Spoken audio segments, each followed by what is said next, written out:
All right, let's dive into a really powerful story from the Gospel of John. It's about a man who gets his sight back, and in doing so, he ends up revealing a much deeper kind of blindness in all the people around him.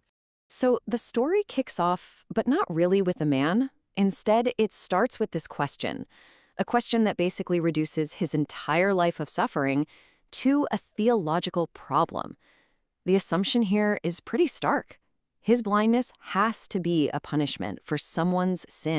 So this first part, it isn't just about a healing. No, it's about challenging a really deeply held ancient belief about why people suffer and how that connects to sin. And Jesus just immediately shuts down the whole premise of their question. He completely reframes the man's condition.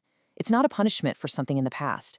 It's an opportunity for the future, a stage where something truly remarkable is about to unfold. Now, the way the healing happens here is, well, it's fascinating. It's not some magic spell or quick word. It's physical. It's earthy. Honestly, it's kind of weird.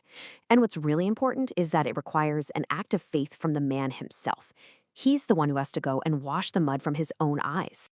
Okay, so let's shift focus to the man himself and see how his world and everyone around him reacts to this totally impossible event. Because this, right here, is where the real drama starts. The first reaction isn't joy. It's just confusion and arguments. The very people who saw him begging every single day can't even agree if this guy with open eyes is actually him. The miracle is just so big, it seems unbelievable. And right here, he takes his first step into a new identity. For the first time, he speaks up for himself, insisting on who he is. He's not a passive object of pity anymore. He's the hero of his own story. This question becomes the thing everyone asks him, over and over again. But notice what they're doing.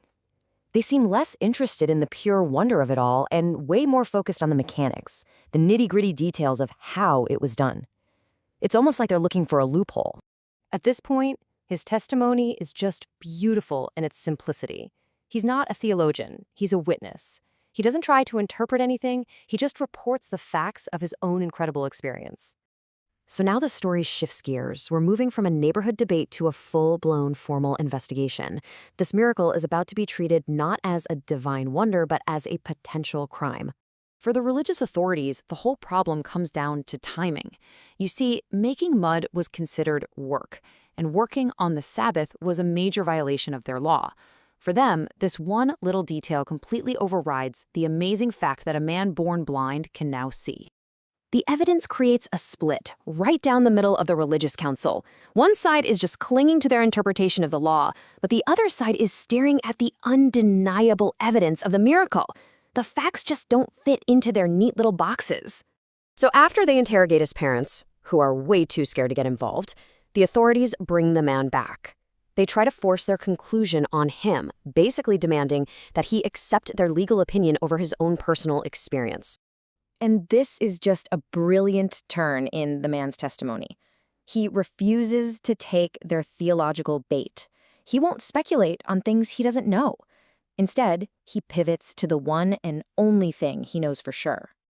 It's masterful, really. He just simplifies the entire complex argument.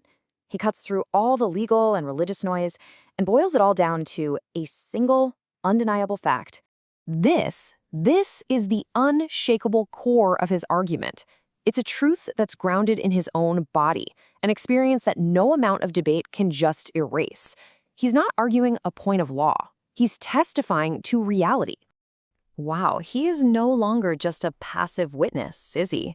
He's grown so much in confidence, he's become an advocate, using logic and even a bit of sarcasm to challenge these powerful men. This former beggar has found his voice, and he is not afraid to use it.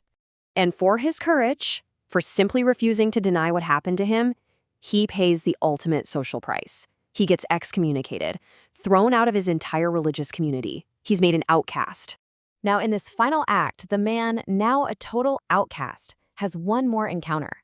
And this one redefines the entire meaning of his healing and brings the story's main theme into sharp, clear focus. Jesus finds him, and he asks a completely different question. The conversation is not about how his eyes were opened anymore. It's about what he can now see with his heart. the focus is shifting from physical sight to spiritual belief. And with that, his journey is complete.